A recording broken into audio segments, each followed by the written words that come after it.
एक समय की बात है, इस्लाम के उदय के शुरुआती दिनों में मक्का में एक शक्तिशाली और सम्मानित व्यक्ति रहता था, जिसका नाम उमर इब्न खत्ताब था। वो अपनी शारीरिक शक्ति, दृढ़ संकल्प और न्याय के प्रति अपने कठोर दृष्टिकोण के लिए जाने जाते थे। उमर अपने समय के कई अन्य लोगों की तरह मूर्ति पूजा में विश्वास करते थे और मुसलमानों के नए धर्म के प्रति काफी शत्रुता रखते थे, जिसे वे अपने पूर्वजों की परंपराओं के लिए खतरा मानते थे। एक दिन मोहम्मद सल्लल्लाहु अलैहि वसल्लम और उनके अनुयायियों पर अत्याचार इतना बढ़ गया कि उमर ने उन्हें खत्म करने का फैसला किया। उन्होंने अपनी तलवार उठाई और मोहम्मद सल्लल्लाहु अलैहि वसल्लम को मारने के लिए निकल पड़े। रास्ते में उनकी मुलाकात एक अन्य व्यक्ति से हुई, जिसका नाम नुअयम इब्न अब्दुल्लाह था। नुअयम ने पूछा, हे उमर, तुम कहाँ जा रहे हो? उमर ने जवाब दिया, मैं उस व्यक्ति को मारने जा रहा हूँ जिसने हमारे धर्म को विभाजित किया है और हमारे देवताओं का अपमान किया है। नुअयम ने कहा, पहले अपने ही घर का ख्याल रखो। तुम्हारी बहन फातिमा और तुम्हारे बहनोई सईद बिन ज़ैद मुसलमान हो गए हैं। ये सुनकर उमर का क्रोध और बढ़ गया। वो तुरंत अपनी बहन के घर गए। जब वे वहां पहुंचे तो उन्होंने कुरान की तिलावत की आवाज सुनी। उन्होंने दरवाजा खटखटाया और अंदर गए। फातिमा ने कुरान की प्रतियां छिपाने की कोशिश की, लेकिन उमर ने उनसे कहा, मुझे पता है कि तुम लोग क्या कर रहे थे। क्या तुम दोनों मुसलमान हो गए हो? सईद ने कहा, हाँ, हम मुसलमान हो गए हैं।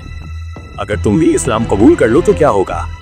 ये सुनकर उमर ने सईद को पीटना शुरू कर दिया। फातिमा अपने पति की मदद के लिए दौड़ी, लेकिन उमर ने उसे भी मारा, जिससे उसके चेहरे पर खून आ गया। फातिमा ने रोते हुए कहा, हे उमर, तुम चाहे जो भी करो, हम अल्लाह और उसके रसूल पर विश्वास करते रहेंगे। ये देखकर उमर का दिल पिघल गया।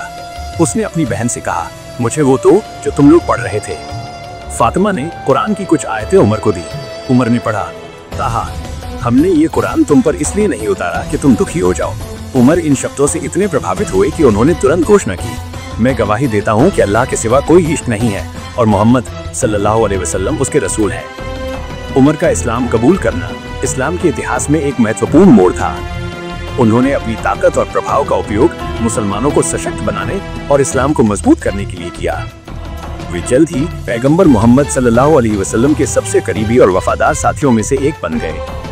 पैगंबर मोहम्मद सल्लल्लाहु अलैहि वसल्लम की अबू बकर रज़ी पहले खलीफा बने और उनकी मृत्यु के बाद उमर दूसरे खलीफा बने। उमर का शासन 634-644 ईस्वी इस्लाम के लिए विस्तार और समेकन का एक सुनहरा युग था। उन्होंने विशाल साम्राज्य का निर्माण किया, जिसमें मेसोपोटामिया, फारस, मिस्र, लेवंत और उत्तरी अफ्रीका के कुछ हिस्से शामिल थे। उमर अपने सख्त न्याय और निष्पक्षता के लिए जाने जाते थे। उन्होंने समाज के गरीब और कमजोर लोगों के लिए कल्याणकारी योजनाएं शुरू की। उन्होंने एक स्थायी सेना, एक न्यायपालिका और एक डाक व्यवस्था की स्थापना की। वे सादगी और विनम्रता का जीवन जीते थे और अक्सर रात में भेष बदलकर अपनी प्रजा की स्थिति का निरीक्षण करते थे। एक बार की बात है, उमर रात में घूम रहे थे और उन्होंने एक बूढ़ी औरत को देखा जो अपने बच्चों के लिए खाना बना रही थी, लेकिन बर्तन में सिर्फ पत्थर थे।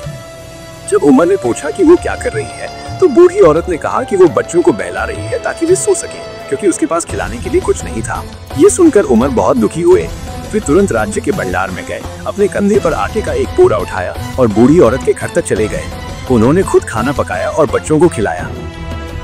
एक और कहानी ये है कि एक बार एक रोमन दूत उमर के शिविर में आया। उसने एक शानदार महल और आलीशान जीवन की उम्मीद की थी।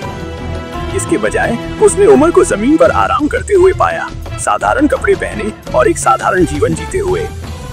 दूत उमर की विनम्रता और सादगी से बहुत प्रभावित हुआ और उसने कहा, एक ऐसा व्यक्ति जिसने पृथ्वी के लगभग आधे हिस्से पर विजय प्राप्त कर ली है, वो जमीन पर सोता है। निश्चित रूप से उनका धर्म सच्चा है।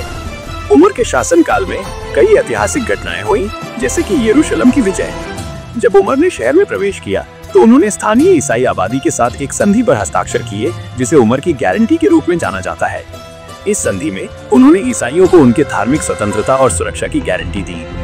उमर का जीवन 644 ईस्वी में समाप्त हो गया, जब उन्हें एक फारसी दास अबू लुलू द्वारा मस्जिद में नमाज के दौरान छुरा खोपा गया।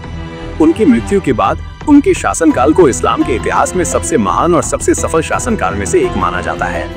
उमर इब्न खत्ताब को उनके न्याय, ईमानदारी, साहस और नेतृत्व के लिए हमेशा याद किया जाएगा।